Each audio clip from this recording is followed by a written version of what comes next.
Good afternoon, everybody. We're going to go ahead and get started. Welcome to From Data to Information, Dynamic Data for Dashboards at Work. I'd like to introduce your presenters today. I'll start with Darren Dang, who is from Orange County. He's the Chief Financial and Administrative Officer. He's been in management and both public and private for about 20 years. He's been with Orange County Superior Court for 3. His education includes a Bachelor in Engineering and Applied Science from Caltech, a Master's in Engineering from MIT, and an MBA from Anderson School of Management at the University of California, Los Angeles. And his partner, Principal Business Analyst Nicole A., who has over 20 years of public administration experience, 15 years in research and analytics, and has 11 years with the Orange County Superior Court. Her education includes a bachelor's in law and society from the University of California, Irvine, and a Juris Doctorate from Western State University College of Law. And with that said, I'll turn it over to you guys. Great. Thank you, Annabelle. Testing. Can you all hear me? Okay, perfect. Thank you for attending. This is pretty hardcore, considering lunch and you all have to bug out. And thank you to those who are joining us from live streaming. And Annabelle asked about introduction. I said I wasn't expecting her to read our bios, but I said, you know, we're passionate about data, both Nicole and I, and we're kind of not your normal data people. So we have very diverse backgrounds, and you know, I have 20 years of management, but I just turned 21 last month, and you know, we talked about the executive function, so I was practicing that as a toddler, and you know, I have a little bit of training in technology, but really, as one of the sessions said, it's really about on-the-job training. And speaking of on-the-job training, I think Nicole is a classic example of on-the-job training. She actually was trained she has actually a JD, but she's been doing data for a very long time. And it's really these type of skill sets that we need in our organization. You know, we need people who are kind of wired. You know, I call Nicole the super data analyst, but you know, she's not trained in that way, but her interest is that way. And it's about understanding the business operations and working with others, that collaboration to really dig deep into the data. So that's really important as for organizations or for us to be successful. So I'm not going to spend a lot of time, but I want to give a little bit of a background on our organization, and then we'll jump right in because it's much better for you to be seeing the data and the dashboards, and then I'll close a little bit on the next steps, what we're doing, how we got here, and really the whole purpose of this is for you to see it. So just a little about Orange County. We're one of the largest trial courts in the U.S. We have 6 court locations. We have 144 authorized judicial officers. We have a little bit less than 1,500 staff. We have about $200 million in our operational budget. Our filings is approximately 420,000 or so per year. And we serve a very diverse population in Orange County, about 3 million people. And it's not what you see in the movies about the OC. We have a very diverse population and some very low income population as well, particularly where our headquarters is in Santa Ana. We have 3 different case management systems, so it makes a very challenging task to pull data from those case management systems. Okay, advance the slide here. Stop working. My clicker, can you advance the slide? My clicker is not working for some reason. Where's the presentation he's on? Try it again. There we go. So The Economist has this quote that the world's most valuable resource is no longer oil, but data. So why is data and analytics important? Data and analytics is very important because it'll dramatically improve your ability to measure, understand, and decide. You know, my acronym for that is clear as mud. Measure, understand, and decide. How do we measure? You know, there's a lot of things that are very important in your organization. You know, the key, what's important to your organization? What are the key indicators? So that's really important. And there are some things that are measurable, some things that are not. But a lot of things that we do is very process-oriented, very transactional, and it's very measurable. right? And by being able to measure these things, it gives us visibility into our organizations, our court, our business, and it will allow us to better understand how we do things, right? We can identify what's most meaningful attributes. We can understand the dependencies that drive our workflow. And with this new technology that you'll see soon, you can really drill down and really understand very well how your business functions. And then most importantly for me, it's about the decide, the act. By having data, we can be very confident in our policies, in our decision making. And a lot of times, we have a gut feel, and a lot of times, our gut feel is very close to being accurate. But we are much more confident when we have data that backs up our decisions. Or sometimes we might try something and then we measure, we might experiment, and then it refines our decision. So that's really important to go through this process, measure, understand, and decide. So before we jump into the demonstration, so we have 3 different things, examples to show you, but what I asked Nicole to do is to really focus on the before and after. With this tool that you'll see is dynamic and it's interactive, and it's very different. If you haven't seen Tableau or Power BI, it's very different. And a lot of us have tables, have charts, have graphs, but they're very static. So we all have that in our organizations. We've been using it for years. This technology now, I consider it a very disruptive technology because it really allows you to slice and dice and drill down to your data, and it's actually really amazing. So I asked her to kind of show you that difference between the before and after, so you can see how transformative it is using this new tool and this new technology. And my challenge to you is, as you're looking at some of these examples, to think about how you can take the reports that you have at home, if it's not already interactive, how do you take that and convert it into something that's interactive, and how do you make it take it to the next level. Okay, so without further ado, I'll turn it over to Nicole to show you the examples. Thank you. So the 3 examples we want to walk through today, will hopefully illustrate, where we've been with data, what we're doing today, and where we're heading tomorrow. So the first one, I'll be speaking from back here so I can actually control the computer a little bit. The calendar management, this is our criminal hearing health report. By far, the data set for this particular dashboard has been around for, I would say, about a good number of 10 years. So there's some iteration of this report that's been around and produced on a manual basis, right? Monthly updates. So what it does is we take an extract from our case management systems. It comes through, it goes to our analytics team, and we massage the data, clean the data, and of course upload it into a monthly type of report, and of course we push it out to our management team after that. And the data source for this particular dashboard actually feeds into 7 different reports. So with the replication of this dashboard, we actually were able to remove some of those manual aspect, repeated aspect. So I'll show you some of what it looks like before. As Darren mentioned, right, hold on real quick.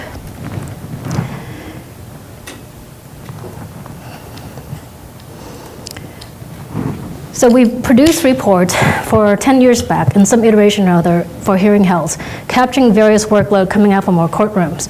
And our folks has been using this religiously. So it's been counting on, it's been working on, and of course, as we moving forward to a new technology, everything that we've had here, we built upon it for our exceptions in terms of our data extractions. So as we go through the last 10 years, our inventory keep growing in terms of what analytics elements we collect.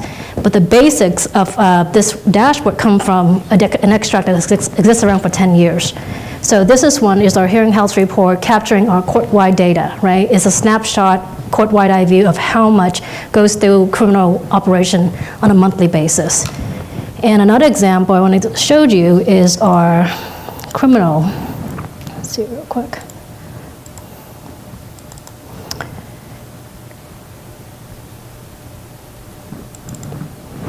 So this is our criminal realignment. Everyone submit a quarterly submission to the state, and part of that include a criminal realignment courtrooms data. So the same data extract we have here is feeding into this report going on to the state. So if you see here, right, most of our report are repetitive in a nature that it goes from one page to like the 8th page, with the first page being the summary of court-wide view, and of course after that you see an extract for Central, which one of our court locations, or Harbor location, or North location, and our West location. So the setup for all static report kind of mirror the same way. In that aspect, you always see a report of like maybe 7, 8 pages long for that reason, every single time we do a static report. So using the same environment, we're now into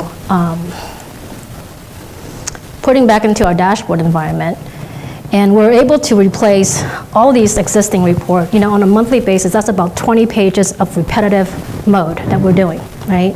So what does it look like today? So we're putting in there, so we're able to evaluate everything that you've seen there, and in addition to some additional insight that we haven't seen before.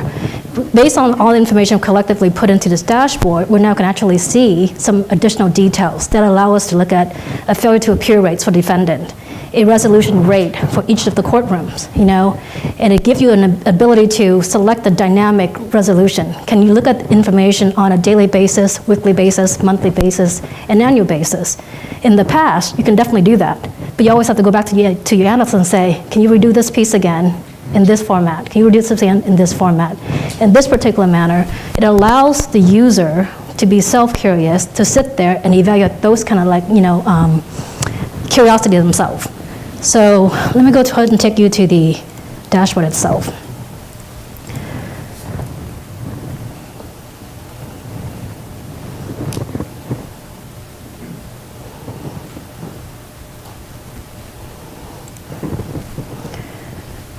So this is what it looks like today.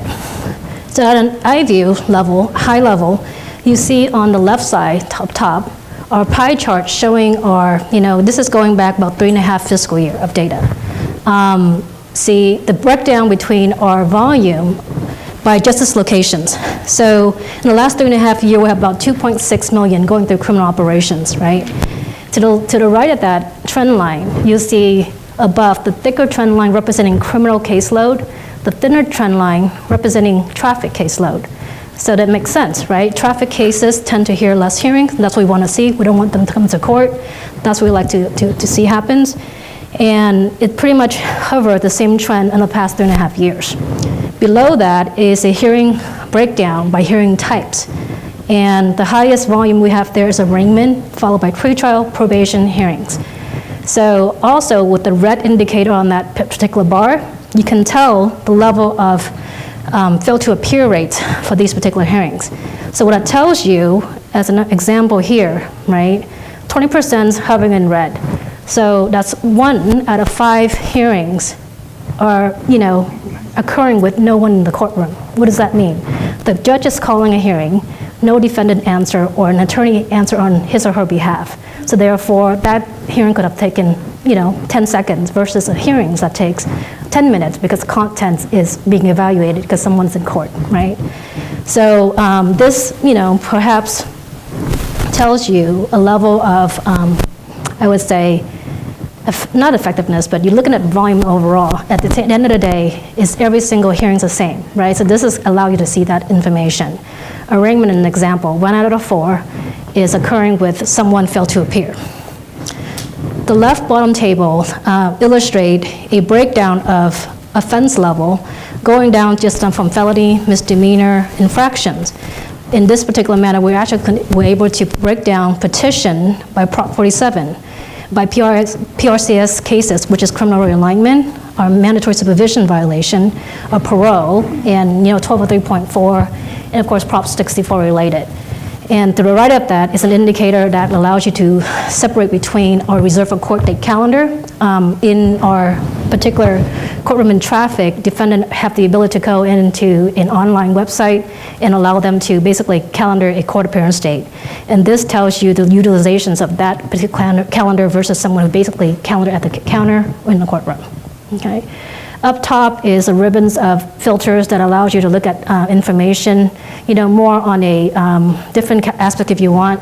If you want to see cases for collection matters only, you can actually click that and remove the regular cases. This particular one would actually reduce down to the collections workload only. So the ability to filter down and be curious is at the user's hand, right? So everything we built here came from the data element that was pulled from the Excel worksheet you see earlier, right? Can it be expanded in the future? Yes, it can. It's just now that we are using an existing data source that was around for a long time, so we just basically use that to convert into this environment for this purpose today. Okay? Just going through real quick on the ribbons up top. We have the ability to split the information out between our general jurisdiction, our limit jurisdiction court, and of course our specialty court. We have a courtroom at the jail called CJ1, and we also have collaborative court. So those are what we call specialty court, and you can look at those volumes separately. Our hearing location, we have separate location in Orange County, and this tells you where those matters are being held, if that's what you want to see. Case type have the ability to drill down between criminal versus traffic, and offense level as we've done before. And if you have a really need to see at a department level, you can definitely do that here too. Each courtroom specific, what hearings are being held, what volume, and particularity. So that's in itself, capture the high level. Actually, also one more thing is photo enforcement. Photo enforcement tend to skew number infractions, so we always put them in here because it actually helps look at matters when it comes to failure to appear rates, because they skew it. Most of the time, either they don't show up or cases get dismissed. So we want to remove them from the analysis sometime for that particularity, right? Can you uncheck that so we can see what it looks like? For photo enforcement? Yeah, exclude it. Oh, exclude it.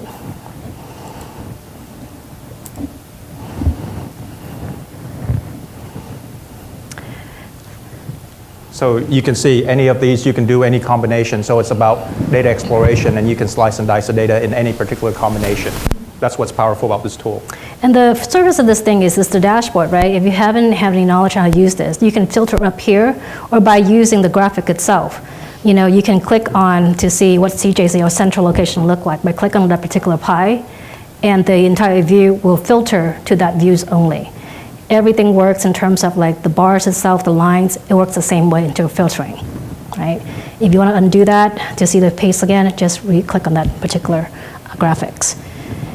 And going on to the next one real quick, if you have any questions. So this particular one right here, this graphics tells you what? At the end of the day, right, in the bubbles on the left side tells you the agency that produced the most work from this courtroom matters. In the prior page, we saw that criminal hearings held the highest volume, right? So it doesn't surprise anyone that the highest filing agency is, in fact, the Orange County District Attorney. Bubbles here, and everyone else is just a little blurb in the background.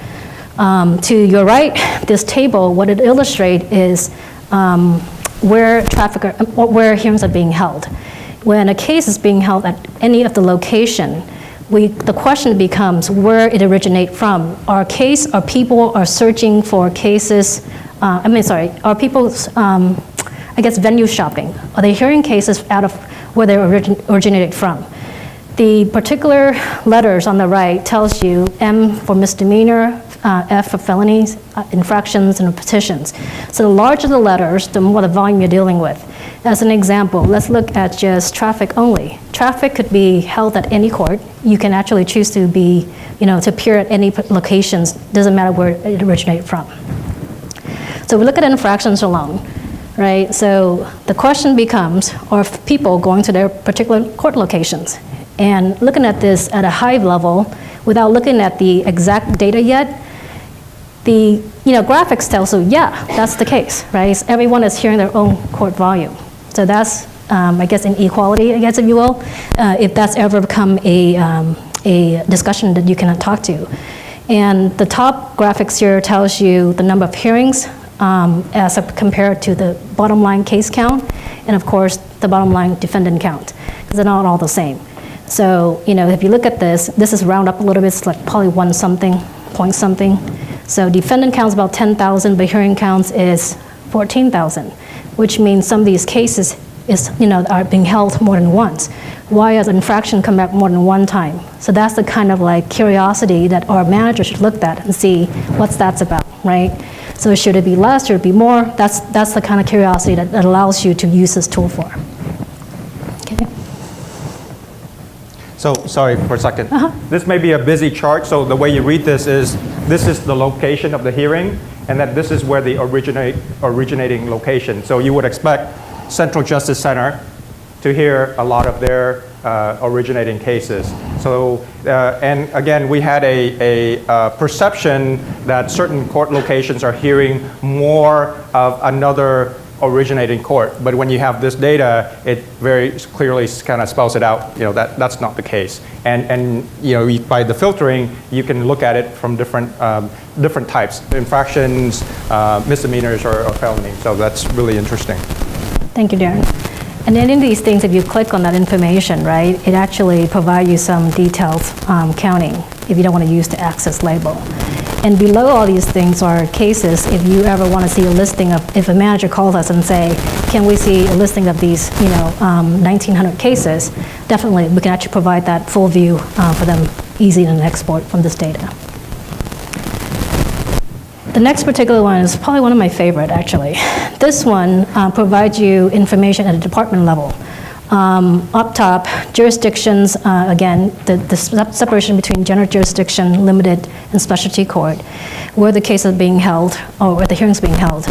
Below that, the information capture, again, at a high level, how many hearings, how many case count, and of course, the underlying defendant count. And this is looking just at 1 month of data. If we go back, because we have the ability to look at years in advance, or in review, if we click on all data, right, going back 3.5 years after sitting in inventory today, it kind of tells you felony cases are coming back about 9 times during the life of that case. Misdemeanor come back 5 times. Infraction 2, and of course petition 4. When you look at this in a static environment, you don't have that viewpoint to that, right? You will have to do an ad hoc to look at the information. But as information is gathered here collectively, you can actually trace that case going back in time. And here, we only have 3.5 years of data. If we added more, perhaps there's more to be counted, right? On the right side is this piano key I called. It's in descending order by court locations, courtroom locations. So the volume going as high as CJ1 is our courtroom at the jail. So we're having a Raymond courtroom at the Orange County Jail. If you're lucky enough to get pulled over and landed in there, you don't have to come to court. Well, the court is being held in that particular locations. So you're being arraigned directly from the jail. So this is what that's telling you about. The little fatter part of the bar tells you the ability of that particular courtroom to resolve that case on the hearing date itself, right? So when you look at this information, why is the bar, the fatter part of the bar, not as high as the pieces, right?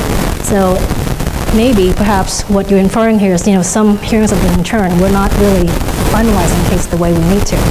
So how does this calculate it? So we're comparing dispo date against the hearing dates itself. If you have four hearings, and one of the hearings date match a dispo date, so calculated-wise, right, that's a 25% dispo rate. So that's what it's looking at, like your ability to resolve the case, like a batting average, if you will, right? So this gives you a lot of indications as what's going on in the courtroom. Interesting for me, and I think that's a lot of information going back to our management team as well, because we look at this information and we actually see, do we move, workload around? There was some talk about moving certain hearing types, not just the entire workload. Would it make sense to move from one courtroom to another? And this would tell you, based on information is here, whether that's working or not, and they can actually move information around. So the next page we have for you is the same indication, type of information, but on a detail level, right? So one of the things that I was asked quite often is, on a daily basis, what does it look like in this particular courtroom? On a daily basis, what it looks like in Department 56. I don't know. That's ask a lot. So we created this view to allow managers to go through and do that look themselves. So at this particular level, you can actually choose the level of details you want to see at a daily level, weekly level, monthly, and whatnot. Let's check on monthly real quick. And the separation here is our regular case versus our collection workload. Prior to October of 2017, our collections matters were centralized in one court location on our Fullerton court locations. So we decentralized that. Now everyone hears their own collection matters in their traffic courtroom. So we put in an indicator here to see what it looks like to those courtroom, after decentralization. certainly it went up because of the reason. You took 20,000 hearings a year and you separate them into 4, right? So you just kind of raise up those volume a little bit. So this allows our managers to track those volume as we're into our post-implementation phase to evaluate whether the collection decentralization is some negative impact of what we do today. Okay? Same filtering options up top. And down here is your courtroom. You can actually select it depending on what you want, right? So we filter this, defaulted to our traffic and infraction courtroom for that purpose. The last piece here is the same illustration, but this, what it does is allow you to do an average count of the daily or the weekly that you want to see. So in a nutshell, so this is what our criminal hearing health dashboard looks like, replacing those 7 existing reports that we saw earlier. So information from here are being fed into our Prop 47 reports, into our criminal alignment, our current real hearing health, and certainly our traffic calendar models, all of that stuff too. So, any questions for this one before I can show the next one? Yes? Who has access to the data? Is it all public? Is it No, team or? right now our criminal website in terms of our dashboard is actually available to our managers and judicial officers only.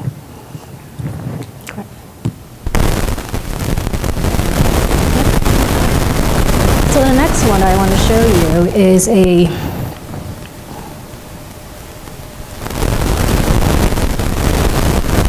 so the data source, before I go on for that one, our data source for our criminal workload comes from our system. It's called Vision. It's an in-house system that we use. And the next one I want to show you comes from our Odyssey system. Who's on Odyssey here? Tyler? We're good? We're good? Not good? Let's not talk about it. Okay. Okay, so family law. So earlier last year, I had an opportunity to talk to our supervising judge at the family court. He has a need to understand workload as how it's, I guess, spread among all the judicial officers in the family panel. And what that, in the end of the day, what he wanted to see is, the assigned caseload and to evaluate not just who's assigned to what number of workload, and whether there's an active inventory behind that to see truly who is more busy than the other, if you will, right? So the dashboard we deal here is building from from an Odyssey extract. So unlike our criminal a criminal hearing health dashboard, which pull from an existing data source, we pulling this thing directly from Odyssey on a fresh extract, if you will. So this one will allows you to see information year-over-year comparison, our case age, the judgment status on each of these cases, our total RFO. Family law is a tricky one, because when I came here, I have to learn all kind of acronym. RFO, INE, OSC, all these things that it has a lot of value to a lot of people, and I don't understand RFO very well, but it was really important to Judge Hurwitz, so I had to learn what that really means, right? So we're capturing information here for that particular area as well. We're looking at cases with future hearings with a total underlining case count, and of course, all proceeding type. So let me go ahead and pull that one up real quick.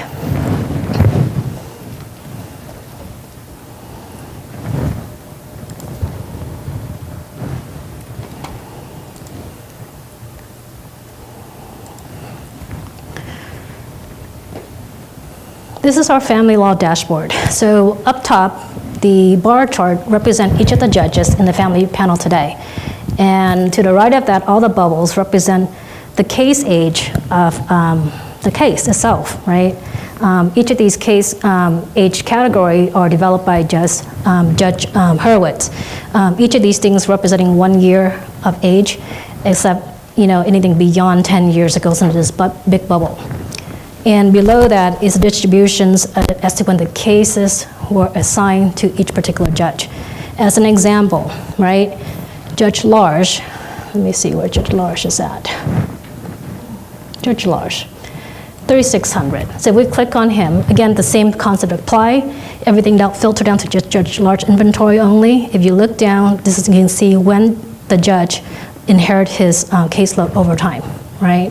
If you look at this, probably someone in June 2017, inherit a huge workload, probably come from someone who's left the panel, if you will. So that's kind of how you can determine that information. And to the right of that, the bubble itself, right, everything else kind of like has the same shapes because our family workload has not changed in the past 10 years in terms of the volume from year to year. So that's why the bubble kind of looks like the same size. But everything beyond that, the 10 years category. The 10 years category is actually very important to Judge Hurwitz because the contention is, family cases never dies, if that's what his thing is. So whether the case has judgment or not, it doesn't leave the workload. You inherit it until the end of days, if you will. Right? And you have the ability to basically also filter it based on case status that you want to see, case type, case age, the year assignment, or by judicial officers, using the right filter here or just clicking on the graphic itself. So this is as a high level what this does. It tells you the volume of each judge. Judge Wilson, looking on this page, appears to be the most active judge, right? Or at least the busiest. So let's see if it continues to be the case. So the page going next to the next page is RFO. RFO, and anyone in family law here can help me if I'm misstating this aspect. RFO is a motion that you filed at a counter or in courtroom that requesting the judge to take an action on a case, right? So an RFO, the contention is when you submit a document, it can come in with multiple issues. So it's not a one case, one time event. If you have a case that asks for a judgment on child support, spousal support, attorney fees, each of those issues are being treated differently at different times. Because of that, they have different hearings. The complexity of the case grow depending on how many issues you have in the case. So if you look at this particular area here, right, you can see that overall, as an example, there was 47,000 RFO filed, but the underlying issues of those cases were filed, actually 111,000 issues. So that's more than just the 47,000 you're dealing with, more than twice the amount the judge has to hear on each of those particular requests for order. And that in itself make the case more complex and of course make the case more, last longer if you will, right?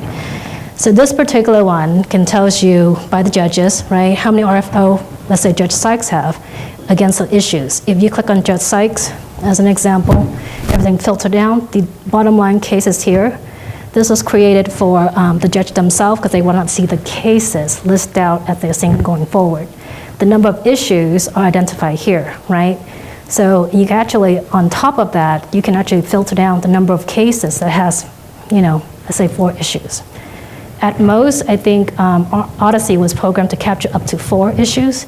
So that's why we ended here. It could actually be more. So this is the maximum or the minimum capacity we can actually see the exposure in this case. So these are cases that belong to Judge Sykes that had 4 or more issues. And you can see what those issues are here. Custody, visitation, child support, and spousal support. Those are the common ones that we normally see. The next tab will allow you to see future hearings.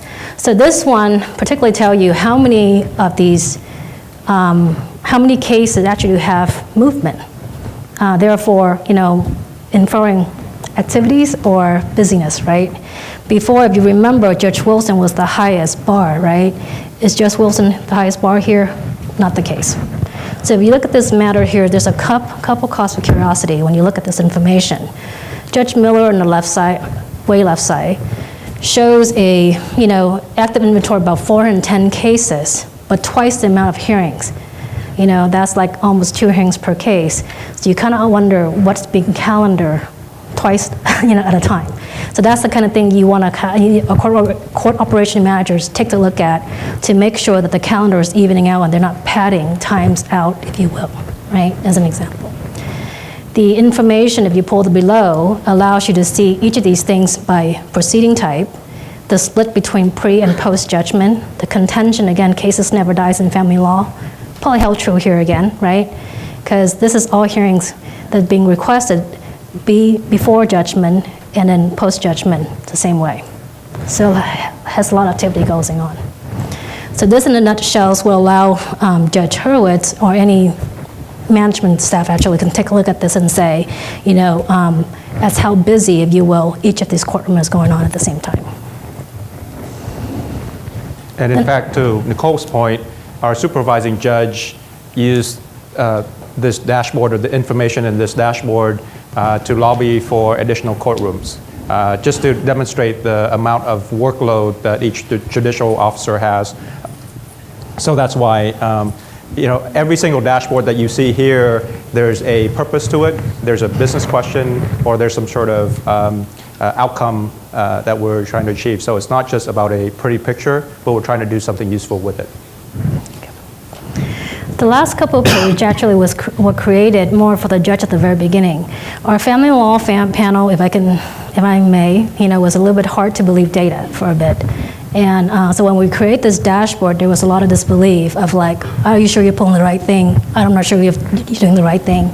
So we illustrated in, just not in graphic, but we lay out the information in details so that they can actually see the cases themselves, so they can believe, if you will. But that in itself become a multi-purpose because now our corporate managers are using this information for, make sure that they just do some training checking, if you will, to make sure the information is correct. So on the left side here, the judges are going down the same way, right? Illustrated each judges, the older cases they have, the newest cases that they have, the case count, what's coming up next, right? So this is a case assignment detail, replicating the very first tab, but in detailed forms. So if they really want to, they can actually go see in the cases themselves, right? So each of the assignment comes through, you see Judge Flynn cases, you can see everything illustrated in that manner. The one that they use the most is our future hearings. So what this does, right, you go into this particular manner, and you can see that, so this extract was as of today. So the nearest scheduled date is today's date, 2/13. And then of course the further schedule is like out going back in time. So you look at this as an example, right? Judge, let me see, Espino has hearings in November already. So if you know one that's about, you can click on Judge Espino. The information will illustrate all the hearings that Judge Espinos have. November has one, so let's click on that. And it gives you the case number itself.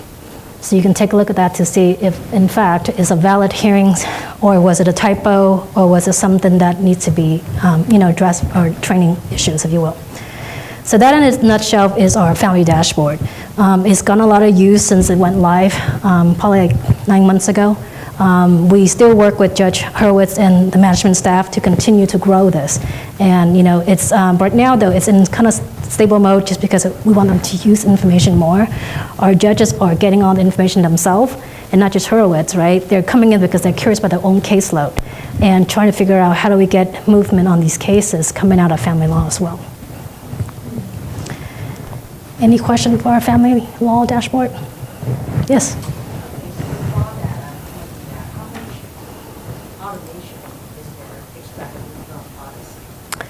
Nicole, can you repeat the question for the folks who are streaming in? The question is the raw data. How much automation is needed to extract data from Odyssey, right? So I know you guys have this thing called ECR, right? But we use our assistance of our analysts on our own team, and of course our CTS, and use SQL to pull the data out. So I can't really answer that question beyond the fact that it depends on what you're asking for.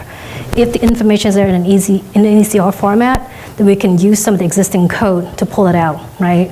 If not, then we have to create our own coding. So depending on the complexity of what you're asking for, be how long it will take. Case assignment as an example was something that's existing. We just transfer that into a format that we can take out in the extract, so we can load this on a monthly basis. Does that, yeah? Is there any configuration that we can do upfront to help this process, the extraction of data? Is there any preparation you can do up front? My guess is, yeah, cleaning data, right? Your data at the end of the day is about, your ability to have data in this format is what in your system. The dirtier the data, the more cleaning you need to do, either in the SQL format or in here as you're preparing the reports. So I think it's up, if it's probably benefit you to do some data cleansing if that's what you're asking me to do, right? So that's a preparation piece you can do. But of course, we do have a bigger challenge in Odyssey too when it comes to our juvenile data. It's the same format, but we have more challenge because the data is a little bit more dirty, right? So we can't change what's in Odyssey when it's already there. But we can take this out and do the preparation work in Tableau, so that's more preparation after the fact as before. Right? So we can build tables to extract those data. You don't build tables. I'm not sure how to answer that question. Where's IT guy? You. No, I think her question is like, what do we do with Odyssey to help with the data extraction piece before it comes out? It's just going to read from Odyssey using the Yeah. APIs based on however you have it configured. Right. So there's, And as you know, in Odyssey, you can configure your organization a little bit different and your nodes and all that. So each code is a little different that way. right. But And So the question has to do with how do we extract data from the different case management systems to do this type of reporting, right? Yeah, it's nice that we have this reporting, but how do we replicate it? How do we scale it?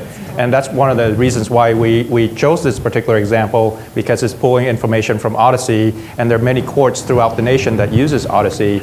So the tables are the same, but it's also your business practice. And so, for example, you have docket codes and things like that. So it's how you choose to run your business or your business decisions. That will change from court to court, but the underlying tables are there, so the structure is there. So if should a court want to leverage this, you can take our code, our query language, and tweak it to how based on your business practices. So, but at least the fundamentals are there, and that you could get to the data. And if you do business the same, if you use it right out of the gate and you don't do anything fancy with docket codes or anything like that, then there's minimal changes. But if you start doing something fancy, then that's different. Or if you configure it differently, or if you have add-on products, and then that's where you start taking some branches. That's why for us, we wanted to show this example. And then the other example was Vision, which is very different. It's a homegrown system. There's only 2 or 3 other courts in California that uses that. But again, we want to look towards standards, and we want to define what those standards are. These are the tables where we expect this data, and if you populate it to that standard, you can just use our dashboards out of the gate. So Right. that's what we're trying to move towards. So very good question. yes, but let me go one more thing. To go back to Tableau is not a magic solution to anything, right? It's your data. If you have good data, you can report it in a static environment or dash in a Tableau environment, right? So if you want to prepare stuff, either prepare for this or prepare for static. It's the same thing. It's your reporting mechanism. That's the tool in the end. So how you set it up, how you're going to go out, how you report at the end doesn't really matter. You know what I mean? So. But I'm sorry, real quick. But it's important that you have this type of environment, because when you have dirty Absolutely. data, the fact that you can drill and look at the detail, that it's much easier for you to expose dirty data Absolutely. and go back and clean it.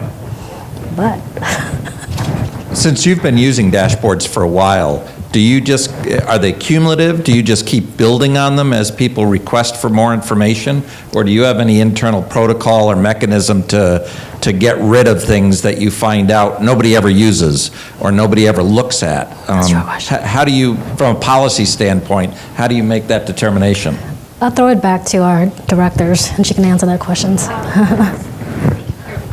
Thank you. So what we do is we look at our dashboards and our reports, try to do it every other year, couple of years, to see what we need to modify, and we work with our judicial leadership on that.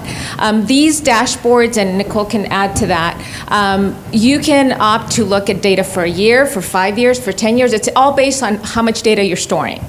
And so depending on what we need at a given time, new legislation that introduces a new element, we may come back and modify these dashboards to include some new factor that we want to look at.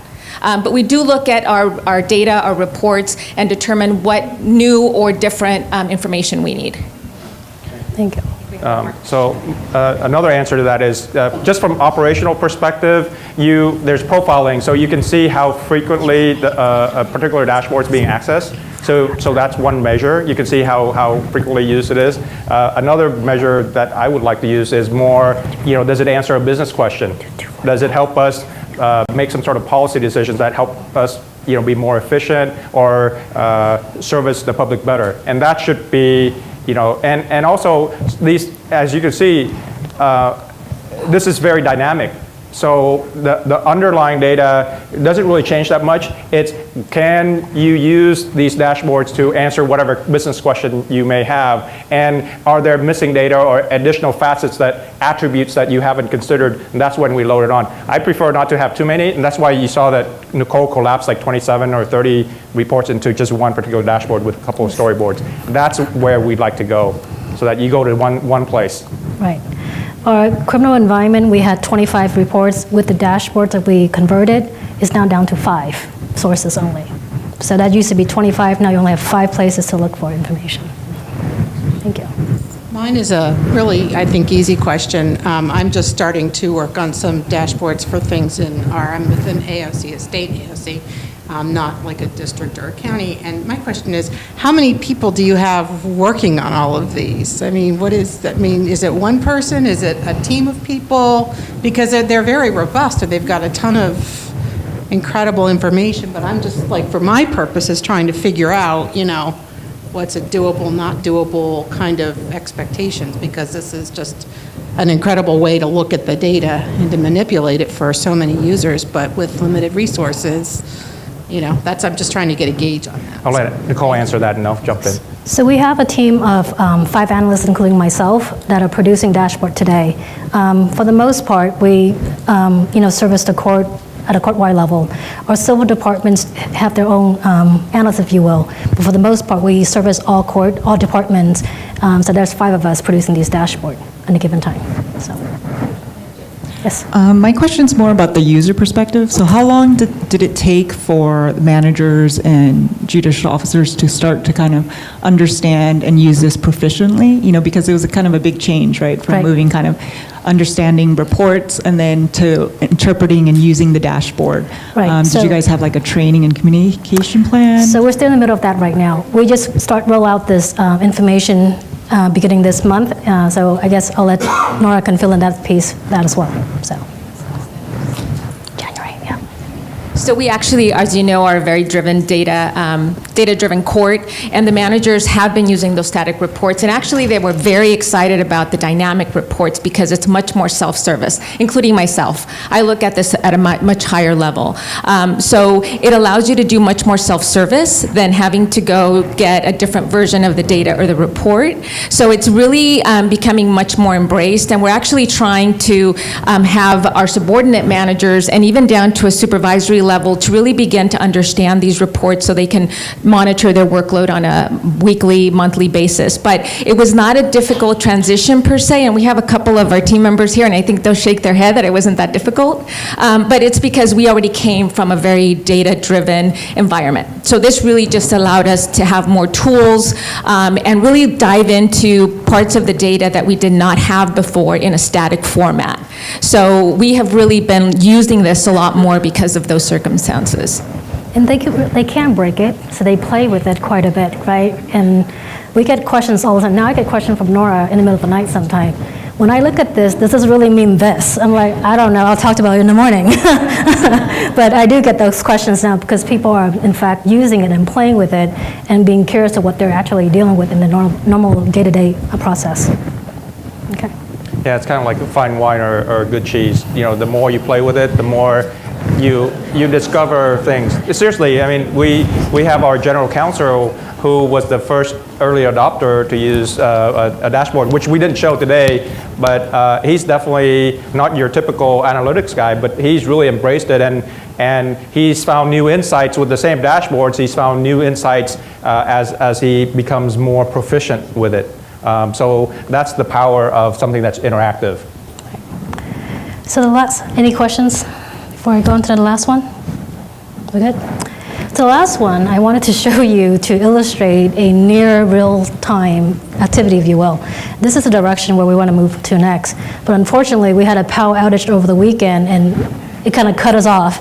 So the last version we have of this is as of last Friday. It'll be back online tomorrow.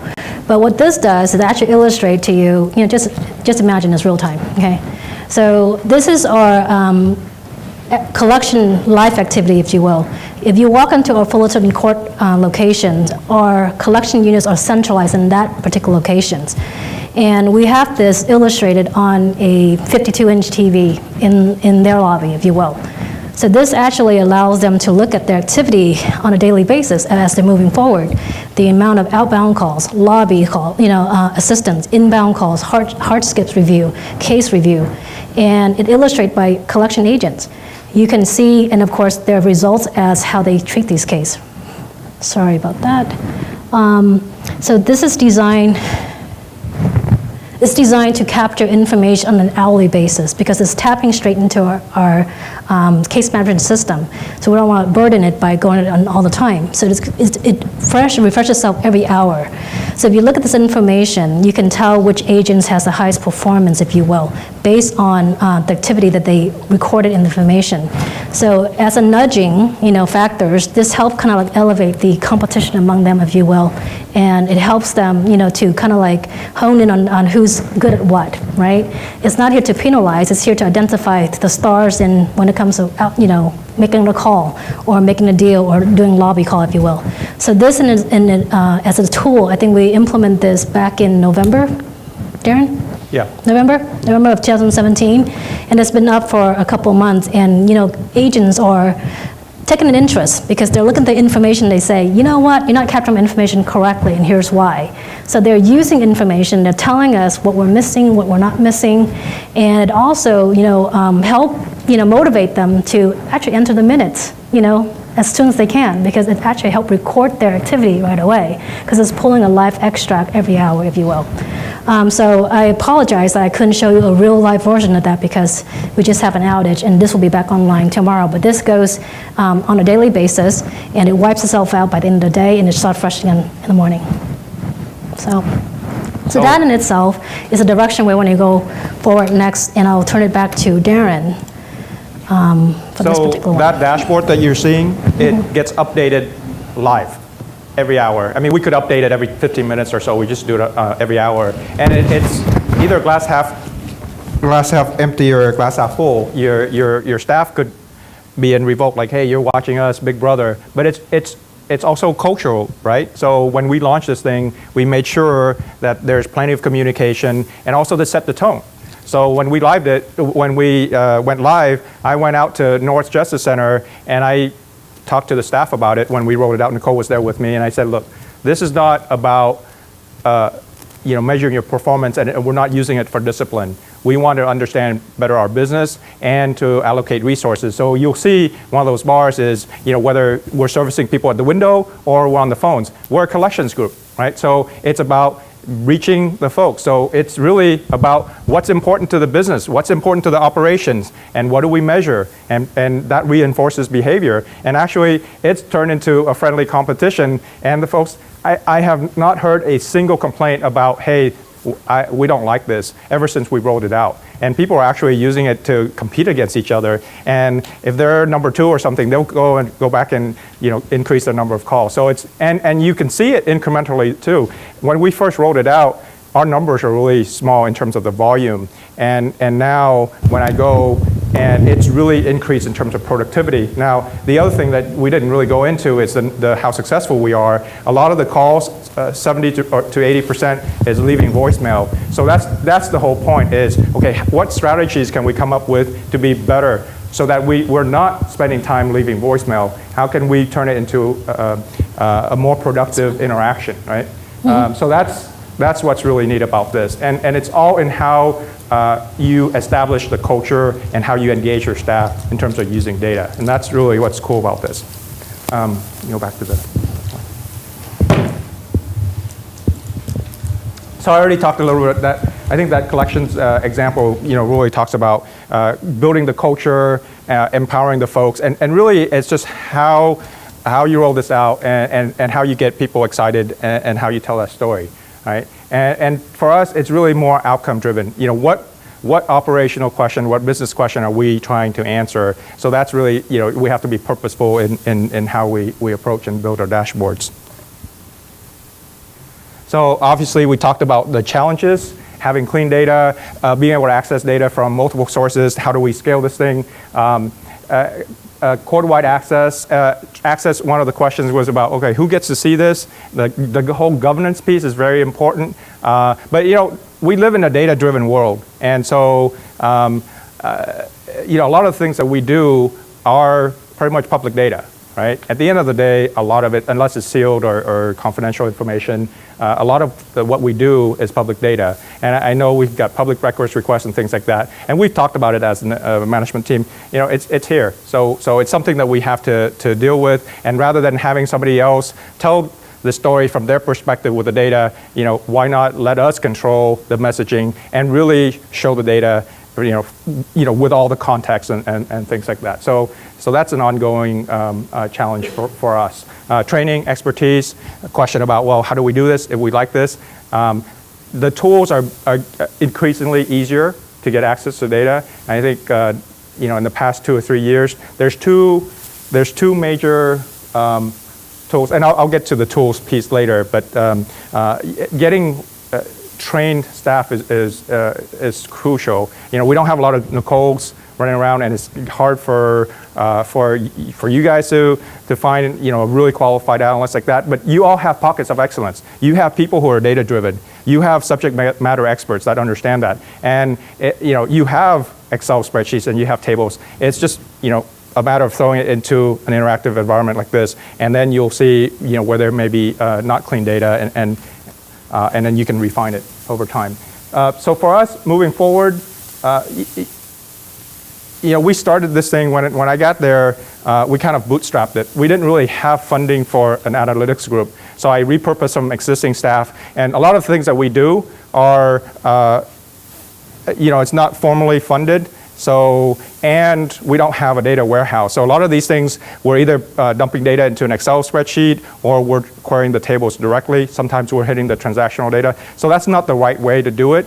So we, fortunately, our state is very forward-thinking. The governor had set aside some money for innovation grants, and we received a grant to go build a foundation, a data warehouse. So we're in the middle of that. So we're going to build. So we're going to try to crawl first before we walk and run. So that's our first step, is to build this data warehouse and to come up with those common definitions so that others who might want to take advantage of this can share and leverage that work that we're doing. So we're just kind of at the beginning stages of that. So we've shown a lot of different examples to get people excited that, hey, look at what this thing can do for you, and look at how we can help you transform your business practice. And now, help us to go build that foundation so we can even do more things with that.